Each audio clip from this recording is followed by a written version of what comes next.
Good morning, all. My Instagram is acting up, as it sometimes does when I get it ready too early. So here we go. We're going to bring them in live with us. So good to see you all.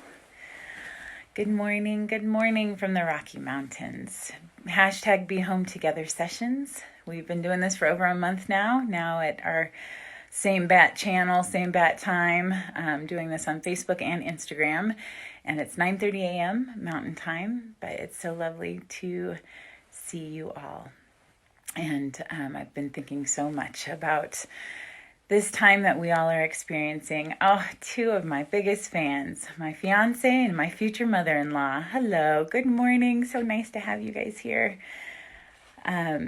So I have recently been speaking with a couple of people who've taken me up on a coaching special that I'm running. And somebody said, it'd be nice if you mentioned this early instead of just mentioning it at the end or not mentioning it at all, because maybe more people would be interested in that. But right now for new clients, for 3 45-minute sessions, there's no program involved, it's just coaching sessions. 3 45-minute sessions for $75. So if that would be helpful during this time, you're feeling stuck, or you've always wanted to have time to think about something and maybe suddenly you find yourself at that time and you just want a sounding board, a listener, and you'll walk away with some ideas of how to move forward and things to try.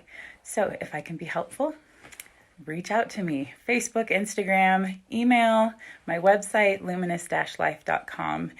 And good morning, Andy and Kaylee, my brother and sister-in-law. This is a family affair. How fun. So we're going to get started with just practicing a little stillness together. I invite you, if you're sitting in a chair, to feel yourself being held. Let go of any efforting. You can do that with your breath by taking a nice deep breath in and just vocally blowing that out.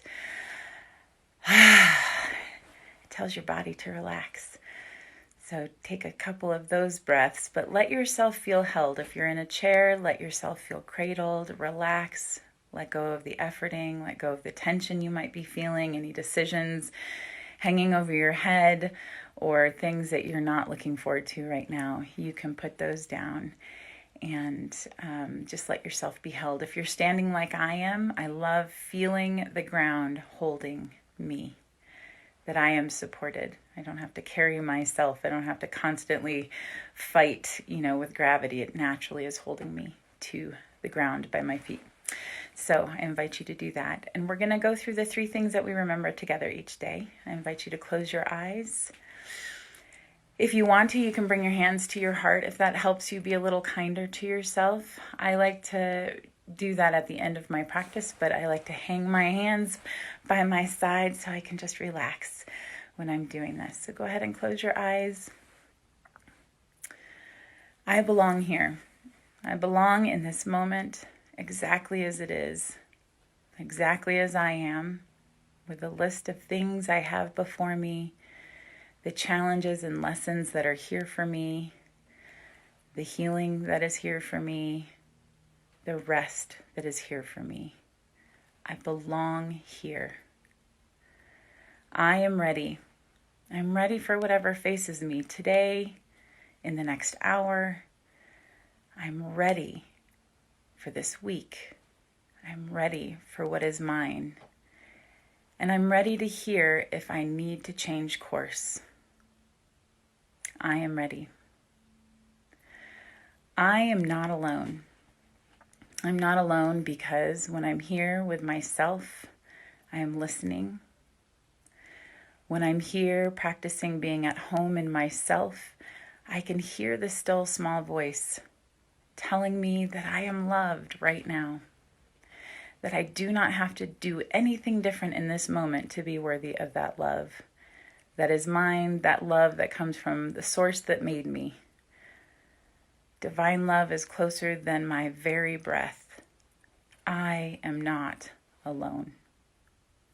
I belong here. I am ready. I am not alone. I invite you to take a nice deep breath in. Just let those be there. Let those thoughts be there and see where they take you. We're going to talk a little bit about stillness today.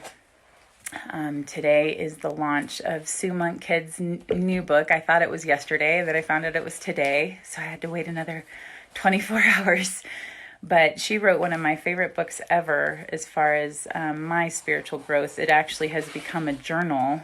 I don't know if you can see this. It's got a lot of tabs marking, and I actually put dates in when I've read certain sections and made notes.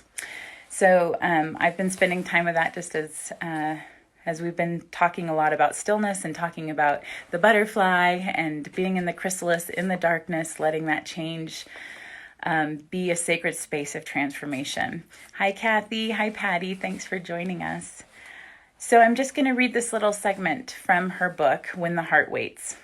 It's titled Together in Stillness. And maybe you've had an experience like this before. Hi, Ollie. One afternoon as the children watched television, I folded laundry. We heard a terrible thud against the patio door. I turned in time to see blue wings falling to the ground. A bird had flown into the glass. The bird sat perfectly still, her eyes tiny and afraid. She looked so fragile and alone that I sat down beside her. I reached out my little finger and brushed her wing. A voice came from behind me. Why doesn't it fly off, Mama? She's hurt, I said. She just needs to be still. We watched her. We watched her stillness. Finally, the children wandered back to the television, satisfied that nothing was going to happen for a while. But I couldn't leave her. I sat beside her, unable to resist the feeling that we shared something, the two of us. The wounds and brokenness of life, crumpled wings, a collision with something harsh and real. I felt like crying for her, for myself, for every broken thing in the world. That moment taught me that while the postures of stillness within the cocoon are frequently an individual experience, we also need to share our stillness. The bird taught me anew that we're all in this together, that we need to sit in one another's stillness and take up corporate postures of prayer. How wonderful it is when we can be honest and free enough to say to one another, I need you to wait with me. Or would you like me to wait with you? I studied the bird, deeply impressed that she seemed to know instinctively that in stillness is healing. I had been learning that too, learning that stillness can be the prayer that transforms us. How much more concentrated our stillness becomes, though, when it's shared. The door opened again. Is she finished being still yet? Anne asked. No, not yet, I said, knowing that I was talking as much about myself as the bird. We went on waiting together, 20 minutes, 30, 50. Finally, she was finished being still. She cocked her head to one side, lifted her wings, and flew. The sight of her flying made me catch my breath. From the corner of my eye, I saw her shadow move along the ground and cross over me. Grace is everywhere, I thought. Then I picked myself up and went back to folding laundry. After that day, when I needed someone to pray with me, I called on one of my friends and simply asked if she would come and wait with me. Sometimes we sat together without saying a word. Even then, however, our hearts were focused and attentive and beating with love. We were listening as best we could to the prayer the Spirit prays within us. We were trusting together, hoping in high shadows and the flight of wings. I have regrets in life, but waiting with that wounded bird isn't one of them. I learned her stillness and her flight. She taught me prayer. I love this little segment, and I love how this book was written many years ago, and yet this message is so perfect for right now. Hi, Hollister, I see you. So the question that I was left with after rereading this, and it's a question I have to ask myself often because I like to distract myself rather than be still and keep busy and binge watch shows and all sorts of fun things that none of you can relate to, I'm sure. So the question I had was, how are we avoiding stillness that might help us heal, grow, or even just hear our next right step? And how might we find this stillness? How might we offer this stillness to others, this waiting with each other, not needing to fix or change or save someone from their suffering, but just be with them in it until love moves them to the next right step? So that is my thought for today. And it's so fun to see you all watching over here on Facebook and Hollister on Instagram. Sending much love out to all. And again, if you need a listener, I'm here. Much love. Oh, and be home.